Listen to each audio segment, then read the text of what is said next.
doesn't look like a school. It's not. This doesn't even look like Dallas. It's not. It's Seagoville. How can we host the show School Zone Dallas that's not at a school and not in Dallas? That's simple, because today, School Zone Dallas originates from one of DISD's best-kept secrets, the Environmental Education Center. Here, students can learn all about the incredible world in which we live. It sounds like it's going to be a wild ride. Let's get started. On this edition of School Zone Dallas, we'll take a breathtaking trip to Alaska with 8 students from Lincoln High School. We'll also see what the Dallas Mavericks are doing to educate students about recycling. Quick! And we'll learn about the sport lacrosse and how it's catching on at Hillcrest High School. All this and much more. We're heading into an incredibly different zone. School Zone. Environmental Education Center? Sounds good to me. School Zone Environmental Education Center.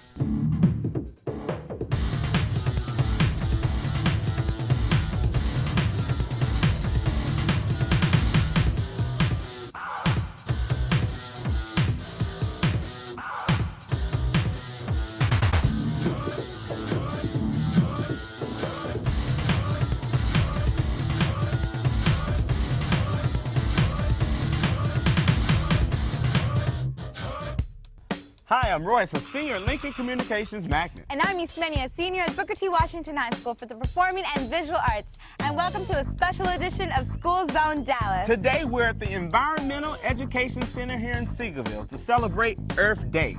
And matter of fact, to celebrate all of Earth Month. And we really wanted to show this place off for everyone to see. This is truly an amazing place and a great resource for kids to learn more about the world in which they live. Throughout the show, we'll be checking in with our resident expert from Seagoville High School, Savannah, to learn more of the great opportunities the Environmental Education Center has to offer. Hey, Savannah, what's going on? Hey guys, I've just been waiting for the show to start so I can get out of these waiters. Seriously, this is just one of the many things that students can do when they come out here to learn more about the outdoors. Students use this 20-foot seine net to collect samples. They're learning all about the various plant and animal niches that exist in this very pond. We'll be back later on in the show to tell you more about the Environmental Center. Back to you guys. Thanks, Savannah. We'll check in with you again later. We'll also learn some simple things people can do to learn how to save the environment. Here's our first. Did you know you could save up to 9 gallons of water by turning off the faucet when you brush your teeth? That can really add up. So when you're brushing your teeth, turn off the water until you need it, of course. Good one. Now on to our first segment. We're about to head out to Alaska with some students from my neck of the woods, Lincoln High School. That's right. 8 students went on a very special field trip, and their journey was chronicled by Dallas filmmaker Mark Birnbaum. Here's an excerpt from his documentary, Polar Opposites. Check it out.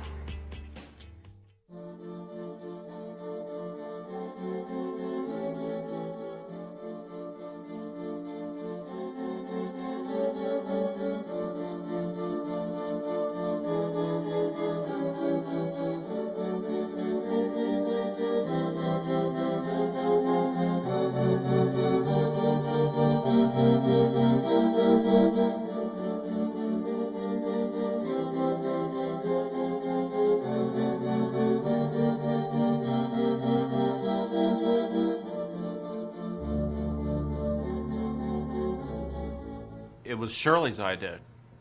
She came up with a plan to take kids up to Juneau, Alaska for an environmental project. Our philosophy is to get the students out of the classroom into an environment where they can excel and really, truly learn.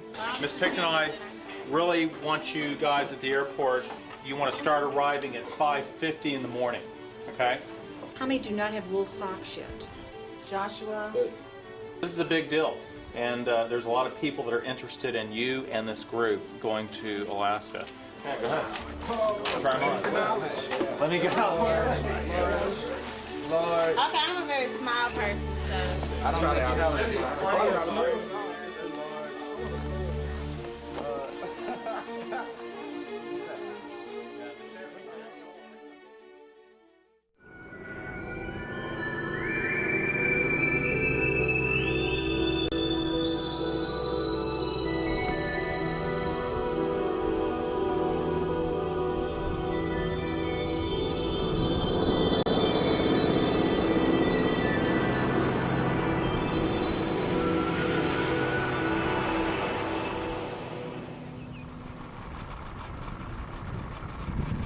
When we first arrived at the White Sulphur Hot Springs,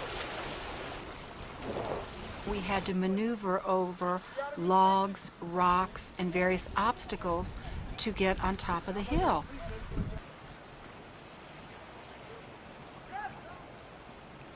As we approached, I saw the students look at each other and remark, well, there must be more to this place than just the one-room hut. He like one of the small people, brown Oh, it's burning out.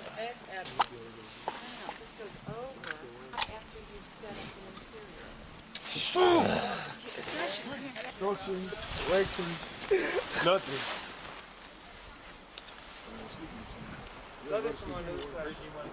It looked like it's oval.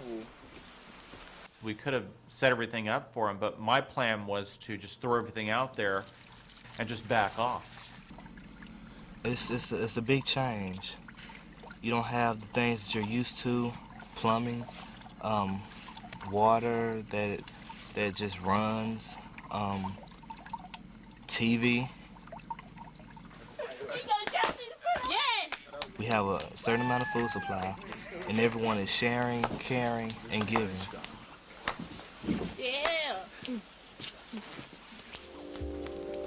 Right there, gasoline, bitch. Take one down, pass it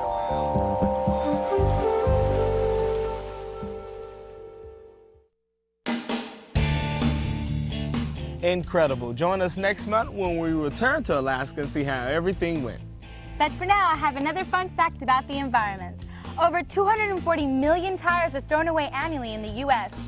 To extend the life of your tires, keep them properly inflated. Proper inflation prevents premature wear, overheating, and it helps save gas. Another good thing to keep in mind. Now to our next story. Royce, I know you like sports, so I think you'll find our next segment really interesting and action-packed. Here's Rebecca at Hillcrest High School. Okay, y'all. Pop quiz. What sport is older than basketball, older than football, older than baseball, and is quickly becoming one of the fastest growing sports in the Metroplex? Nope, not hockey. We're talking lacrosse.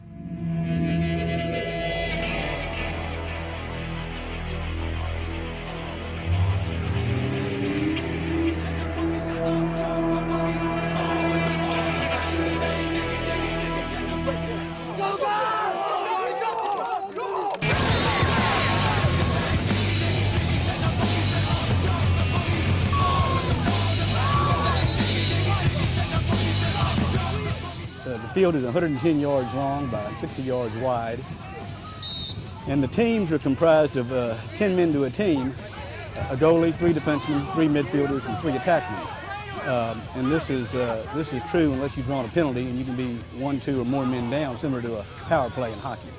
The basic object of the game is to put this hard rubber ball by using this stick in a 6 foot by 6 foot cage, one at each end of the field. And the strategy is a lot like hockey and a lot like basketball and somewhat like soccer. Practice makes perfect, and right now we're right in the middle of the lacrosse season. Behind me, the Hillcrest squad is busy working away on the many skills it takes to be successful. The stick work takes about 2 years to learn how to use this skill with any degree of proficiency. And we show them how to use the stick, how to catch, how to pass, how to scoop. But they need to practice on their own to get those skills. And the serious players will work on their own several times a week. Hold the ball, hold the ball. It was pretty challenging. Speed, strength, stamina, balance, stick skills, passing, vision, I guess. You have to be a team player. Okay. What? I don't know. Students from all over the district come here to play.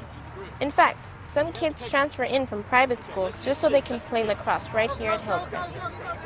Well, it's an old sport. It started up in the Canadian area, and it's been played for a long time up in the Northeast.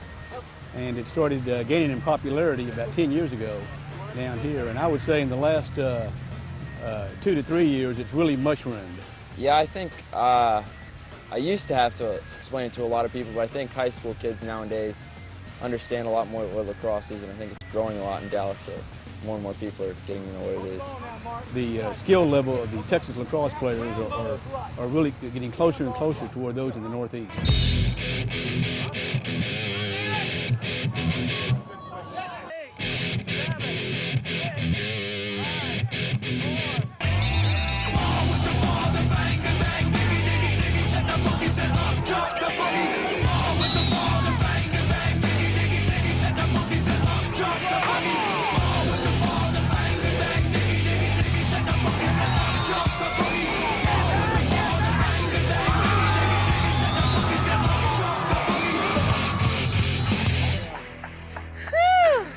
Well, this game looks like a lot of fun.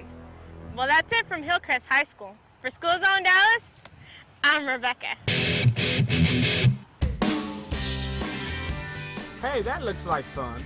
Challenging, but fun. Well, here at the Environmental Education Center, there are all sorts of everyday things, like motors and stuff. And while you might think it's okay to pour a little oil into the ground, it eventually seeps down and contaminates our drinking water. So make sure to properly dispose of your oil. Another helpful fact here on School Zone Dallas. And speaking of a helping hand, a major sports team here in Dallas recently helped some students here in DISD to see why recycling is important. Here's Kirsten on the scene. Hey guys, Kirsten here at Idaho Elementary School in Oak Cliff, where last fall, the 5th grade class collected more than 2 tons of recyclable paper products.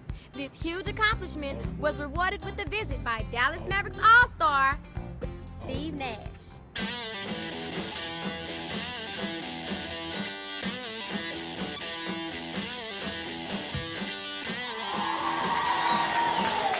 I just want at this time want to thank you 5th graders for being a part of the recycling contest.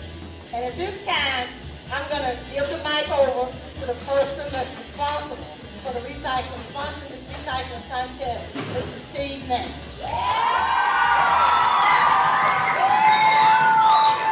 Thank you. Wow, you guys, we should give you guys tickets to the games. You guys are loud. We are helping other people. We're helping the people we live with in our communities, in our households, in our schools, but we're also helping people in the future, which is very important. And it's also something where we can come together and do something positive, which I think makes us all feel better about our community. And I think it's important for us to have a very positive outlook on our community. How does it make you feel that so many students are involved and committed to taking care of the environment? Oh, it's beautiful to see all the kids get so involved in the recycling program, to see them really passionately understand why recycling is important and to learn and to educate and also to actually recycle themselves here at the school. They've really recycled a tremendous amount. But most importantly, the education allows them to maybe spread the word and to teach their families why recycling is important. And I think then you start to see the community really pick up on why it's important to preserve those resources. Okay. Well, thank you. We sure do appreciate it. And good luck. In addition, students were asked to write essays imagining what their life would be like from the perspective of a recyclable item. Students with the best essays were honored at a Mavericks game in the middle of the court.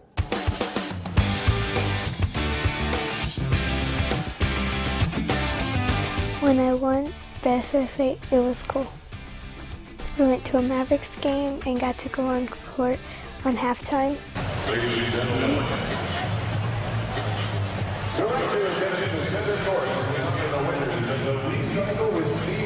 I took a picture with Steve Nash. He was taller than he looks on TV. I've learned that recycling can help people in the future and that it helps reduce landfills and garbage. It's important because the people that will be here like thousands of years from now will have a clean environment. Well, I think the most important thing they've come away with is because it became so personal to them. I think the facts and the things about this and the vocabulary that they learned, they're not going to forget because it has become so personal to them.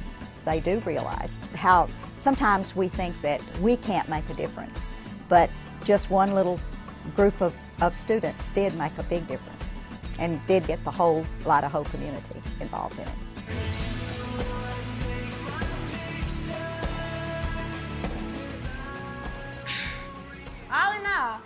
a great experience for students to learn more about taking care of the environment. And we can all do better by following their example. For Schools on Dallas, I'm Kirsten. Thanks, Kirsten. Hey, I'd like to see Steve Nash come out to the Environmental Education Center. You would, huh? Yeah, I think it'd be fun to see him milk a cow or play with a snake or something. Don't you know there are more than 500 acres of Texas landscape where students can explore? Not to mention a hen house, nature trails, a working barn, and 4 labs. Let's check in with Savannah and see what she's doing. Hey guys, I heard you mention snakes and check out this guy. You wouldn't find a boa constrictor like this at just any school. Miss Carol Nash is here with more. Hi, this is a Colombian red-tailed boa. She's very gentle and you can touch her. She feels very dry and smooth. Sometimes kids think they're slimy, but really they're very interesting to touch. She's very gentle and we can all handle her, but in the wild she would be hunting for prey like small rodents or birds or even other reptiles. Thank you very much. On any given day, there's lots of great stuff for kids of all ages to experience here. Here's just a peek. Established in 1977, the Environmental Education Center and Dallas County Post Oak Preserve provides a unique and many times hands-on learning experience to the more than 25,000 children and adults who visit each year. The students arrive in the morning and will see a theater show and then go into various laboratories and classrooms. They may visit the exhibit halls, and they may go out on the nature trails. They may find themselves chest deep in the pond doing pond work. They may be at the barn visiting a variety of different animals. So they get to do a lot of hands-on activities and use the processes and the tools of science. We want them to have a greater appreciation for nature. We want them to have a greater appreciation for the complexities of the environment and how we are all tied to and dependent upon the environment. But even beyond that, we want them to see how their curriculum and the concepts and skills that they're learning in their science or their social studies or even their math or reading language arts class can be applied out here, and how they can learn a lot about a variety of subject areas in a natural setting with qualified instructors or perhaps even with their own teacher. A lot of our students are inner city kids, and so they never get a chance to really come out to the nature part of Texas, and so I wanted them to be able to get out of the city part and come into like a more natural, woodsy kind of environment. And I wanted them to get the hands-on experience, because it's one thing to talk about trees and to talk about, you know, different prints that animals leave behind, but it's another thing to see it and experience it. Well, the Post Oak Preserve is a really amazing natural area that the county bought a few years ago, and we've made trails through it. It's a really extraordinary piece of property for the children to discover all kinds of animals that live here and all the plants that are out here. Really a great experience for them, particularly because they don't have as much chance to go out just into nature the way I think most of us, when we grew up, had that opportunity.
More than 75 different animals call the Environmental Education Center home and give students the unique opportunity to see nature up close and personal.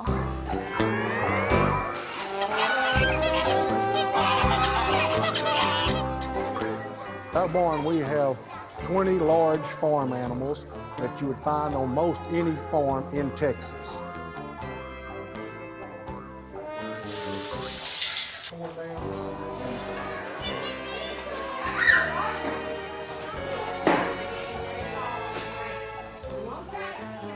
We found out a long time ago in the science classes that if the kids actually get their hands on something, feel of it, touch it, that they learn from that. Here we go, guys.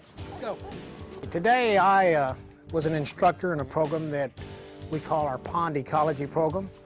And the basic foundation for that program is that we actually study the relationship between living organisms and their environment. Wow, that water's cold. And the pond that we were interacting with is an excellent place for students to learn about the interaction that happens between the living organisms, between each other and their surroundings. Hold that for me, young lady. That's a baby crawfish. Look at that. But it is a good way for us to actually teach some of the concepts and the terms that are associated with ecology. With the combination of the outdoor, all the property that we have, and the indoor, the modern, the technology, and all the museum exhibits, it's really a powerful learning combination for our students. I'll ask students how many students don't like science. And there are a lot of hands that go up. So then I probe a little bit more and I'll ask them, well, what's the reason? What are some of the reasons why you don't like science? And the number one answer I get is that it is boring. And of course, when they leave us, they don't feel like it's boring anymore.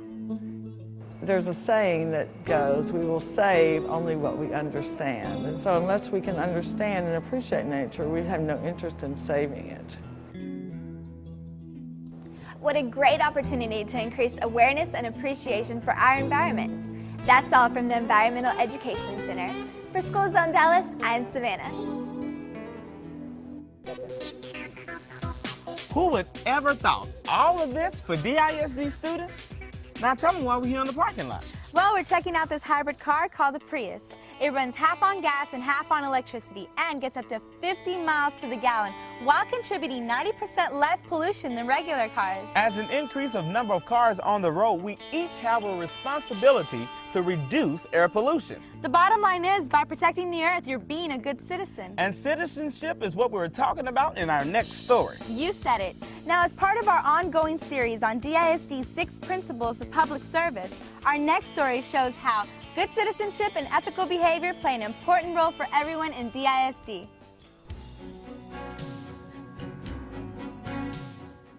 Every stapler, every desk, every computer, everything owned by DISD gets purchased through the Dallas Independent School District's Purchasing Department. During the last school year, the department handled 30,000 transactions, totaling more than $130 million.